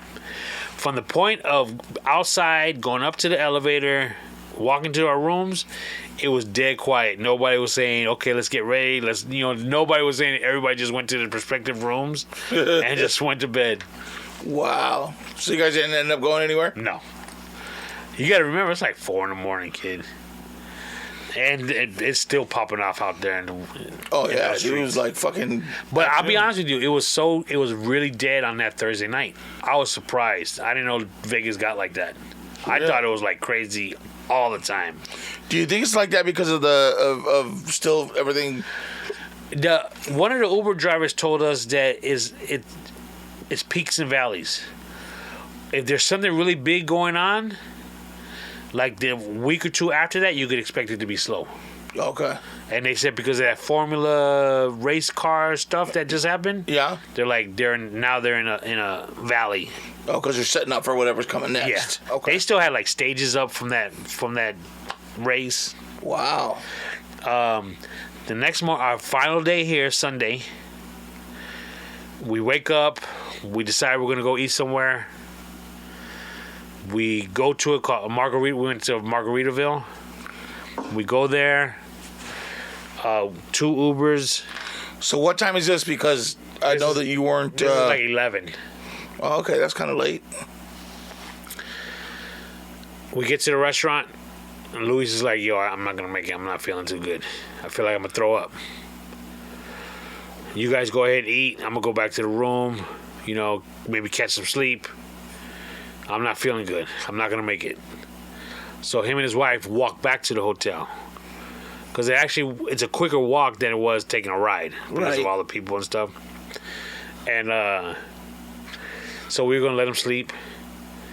So there's nephew has a buddy who DJs out there. He's from here, DJ Super James. Oh, okay. Apparently he's got a couple of clothing shops out there called Almighty. Oh, okay. And so nephew wanted to go check it out, buy a couple of things, support him. So we wound up going to the mall, hanging out for a while. Bro, it's like 3 o'clock, 4 o'clock. Wow. Now I'm starting to be like, yo, I got to get home. You're like, oh, we got to go. Yeah, It's almost bedtime. Yeah. If we left right now, we ain't getting home till 8 o'clock. And we still got to go back to the hotel. We still got to get, pack everything. Now, everything was packed, but we still got to load up the vans. Right. Get gas. Remember I told you Luis's wife lost her phone? We still got to go back to that hotel to go get it. Wow. Because they found it. Oh, okay. It's like, but if we left right now, we ain't getting home till 8 o'clock. Wow. And we still got to do all these things. So we go back to the hotel. Luis is feeling a little bit better. And he's like, yo, you think you could drive? Because I ain't going to be able to drive. And I was like, yeah, I could do that. And I was like, damn. I was hoping I go to, yeah. But, you know, it is what it is. So we pack up, get everything ready. We take off. We go to the hotel that she lost her phone at. We park right there in the front. Valet comes up. Yeah, can we help you? I was like, yo, actually, she's here. We were here yesterday. She lost her phone. She's just going to run into the lost and found. He was like, all right, that's cool. Just park right here. Get a little too closer to the curb for me because we're going to have cars coming in and out, valet, taxis. Right. Is that van behind you with you? Yep, that's my nephew. As soon as she gets the phone, we're out. Cool. 10 minutes goes by. Nothing. 15 minutes goes by. Fuck. Another valet comes up. Yo, can we help you? Explain it to him. All right, okay, no problem. If we need you to move, though, you're going to have to move. No problem. We appreciate you letting us sit here. Right. 10 minutes goes by. Bro, we're there 30 minutes. Luis calls the phone, and she actually picks up. He's like, oh, you got your phone? She's like, yeah, but they're making me do all kinds of paperwork to get it. We're like, make sure it's the right person. I guess. I don't know. She was able to unlock it. I mean, wouldn't you think that was the right person? Yeah, that would be enough, right? Yeah. But no, she had to fill out paperwork. I get it. It ain't security. Right. It was the win. So that's kind of high end. Right. So I get it. We finally get on the road, kid.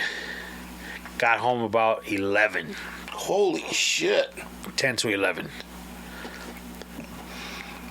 Stopped at Starbucks. Got 2 coffees. I go to Starbucks. I got my Starbucks right here. Right. Right down the street from you. This cost me $5.95. A tall. I ordered a tall for myself and a small one for Rob's wife. Okay. $18. God damn. See what I'm saying? Why so much? We don't know. Just because it's Vegas. Well, it wasn't Vegas. It was like on the outskirts. Oh, that's even one of them lonely gas stations. That's even more so. It was actually the popular gas station. It's got a White Castle and stuff inside. That's why you went for White Castle, huh? So yeah, 2 things I forgot to mention. Number one of the Uber drivers was kind of weird. Like Luis, he strikes up conversations with everybody. Right. And so he decided to strike up a conversation with the dude. He's like, "Hey, how you doing? Good." Da da da. Luis goes, "So where you from?" Because the dude had like an accent. Right. Dude says, "Well, everybody's from somewhere." And it was kind of like, but just how you just like recoiled. Yeah. That's how everybody was like, "What?" I mean. Right. It's like, and Luis like, well, yeah, answer. Yeah. Luis like, oh yeah, that's true. I'm from Mexico. And the dude's like, oh, that's nice. And you could tell Luis was pissed. Luis was like, what the fuck, I forgot what else he said, but it was one of those like short answers. Like, you're not getting any information out of me. Right. And it was just like, what's the big deal? I mean, but I guess, some dudes are like that. Wow. So he didn't give him any... Did nothing. The conversation ended at that point, pretty much. Wow. You know how they got guys on the strip with the cards? They'll pass it. Hey, you want to go to a show? And they're always handing people shit. Right. My wife and I on that Sunday, that last day, went to one of the casinos to get something across the street. And on Sundays especially, they say they're really trying to hand out stuff because they know people are leaving. They want to get people in the shows. Right. So this one dude tries to get me to try to get us to go to a show. We're like, no, we're leaving today. And we walk by him, and then like not even 10 feet, another dude's like, hey, he don't know what he's doing. I'm his manager. I got a show for you guys. And we're like, nah, we're good. We're leaving today. And the dude was, and as we walk by him, it's not like we're stopping to talk to him. Right. And he goes, I can hear him, he's still talking to us as we're walking away. And he goes, you leaving, huh?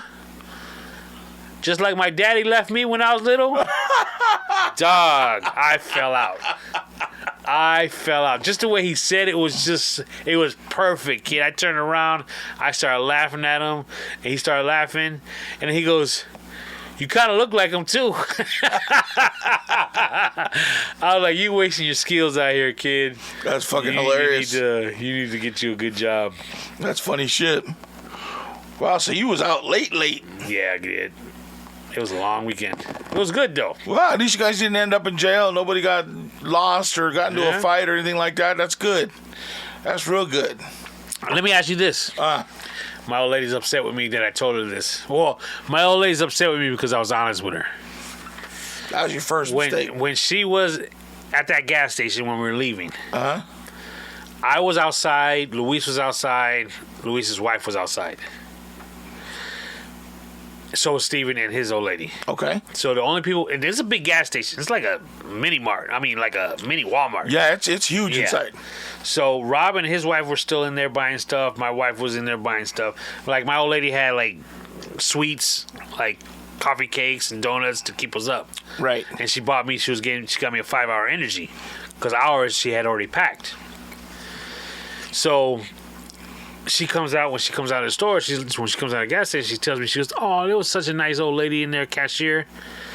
I said, "What happened?" She was like, "Honey, you're not driving by yourself, are you?"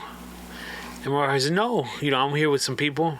She said, "Okay, because I see you with all these sweets and a 5-hour energy. I just want to make sure you're going to be okay making it home." And my wife's like, "Oh, that was so sweet of her, wasn't it?" And I was like, "Yeah, but she was just trying to see if you were by yourself. She probably got a grandson or something as a stalker. Right. Gonna call him, telling you that good lady in the pink sweater, follow her. She's by herself." Right. And my old lady like, "You really think so?" Gee, I'm like, "It's possible." He's probably in the gas station. That's what I'm saying. He's probably revving his car up on the side waiting for somebody. Wow. Scary nowadays that you got to think like that, right? Jeffrey Dahmer. All these shows you watch, hell yes. That's some crazy shit. How else do you think they kidnap people and have them in the basement for months or years? See what I'm saying? You gotta be, my old lady, love her to death, but she's really naive. She gotta wake up. Well, I don't know if you could say that about your old lady because she's the one keeping you safe most of the time.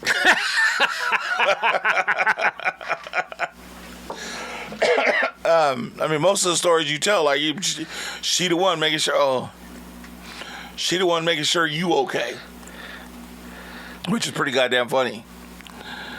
Now that you mention that, though, have you seen? There's a show on. I think it's on Apple TV. It's called Good Sisters or Bad Sisters. It's a good fucking show, dude. Really? Yeah. So there's 4 sisters. Okay. 3 of them are actually sisters, and one of the sisters. No, 4 of them are actually sisters, and one of them is married to this dude, and that dude's a fucking douche. Like just a total fucking douchebag. And when the wife's not around, he like totally, like even when she's there, he talks shit to the other sisters. Just like really calm and sarcastic and just like he's above them, kind of just a douche. Well, on this particular show, they want to kill him. The sisters want to kill him because of the way he treats the wife. Right? Okay.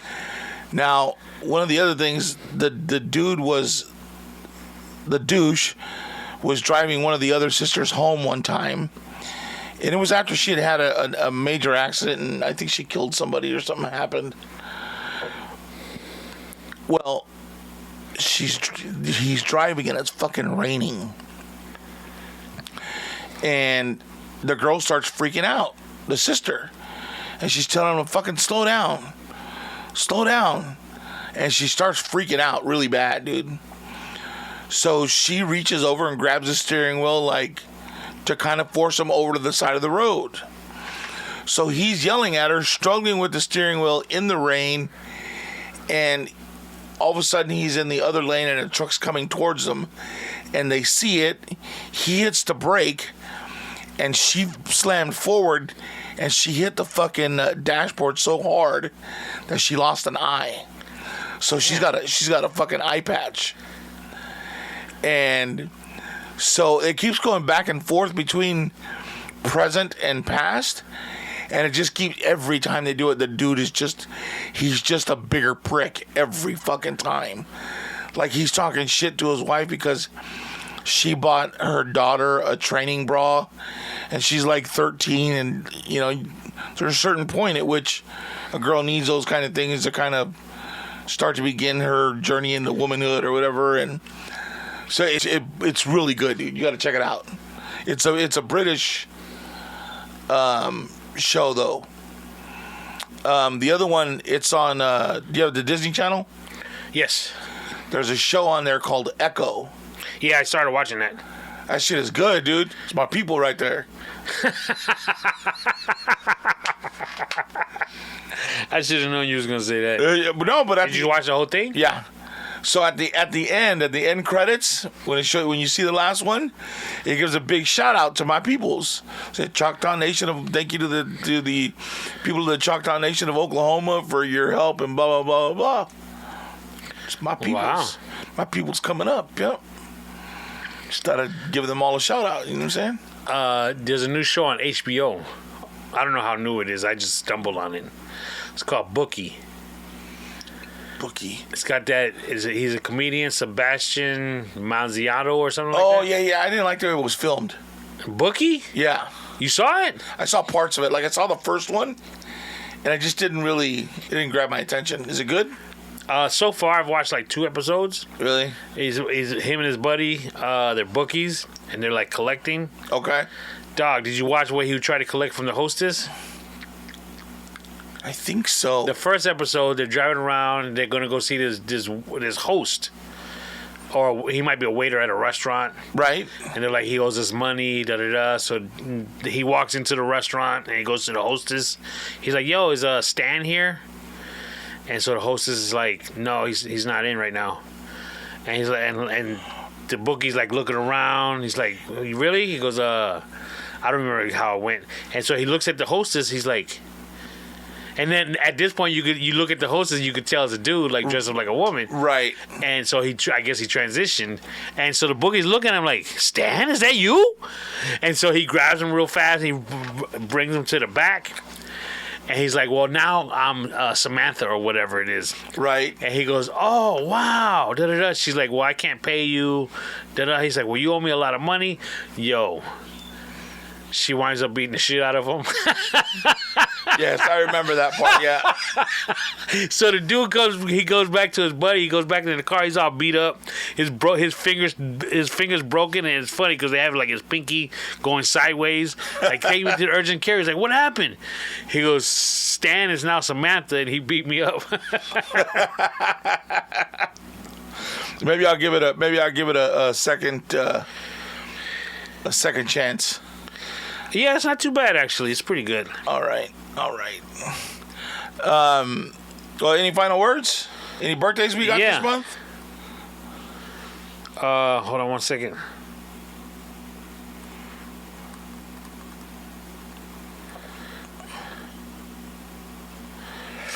Yes, we have... Actually, today is Robert's oldest daughter's birthday. Oh, okay. The 24th. I can't say how old she is, but happy birthday, Antoinette. Happy birthday. And Friday is Raymond's 5-year wedding anniversary. Wow. What is that considered a certain, like, I know it's not silver or gold, but you know what I mean? Like, there's a milestone, like, is 5-year a milestone? I don't know. Well, but they each year has a certain gift that's supposed to be tied to it. I think 5 years is wood, no? 5-year anniversary gift is... Fire or bad, bro? It doesn't say. Oh, traditional wood. Holy shit, how'd you know that? The customer 5-year anniversary gifts, wood. No. Woods is a traditional anniversary gift for this year. Symbolizes strength, stability, and your union growing stronger over time. Bullshit. How'd you know that? I would have never known. I just remembered it. I don't know. So Raymond, you gotta get your old lady like a wood bat. No, they could get like one of those wood, the maganias. Put it at the front door. Like in a nice handwriting. That's a good idea. See what I'm saying? See, you don't know. Oh, no, do like what everybody else is doing. Get the one that says love, life, live, or whatever the fuck it is. Laugh, love, live. What is it? Live, laugh, love. Yeah, something like love, that. laugh, yeah, live. it's got to be on wood, though. That's all. Yeah. So, happy anniversary, Raymond and Bobby. Or if you're into it, get her a paddle. Maybe you guys could, get yourself a gag ball. Like, it could happen. You never know. Wow, 5 years. That's pretty good, though. That's exciting. But that's it. That's it? Told you, January's crazy dry, kid. Wow. All right. Cool deal. Hey, well, thank you guys for checking in and listening. We appreciate it. We love you. We see you guys next week.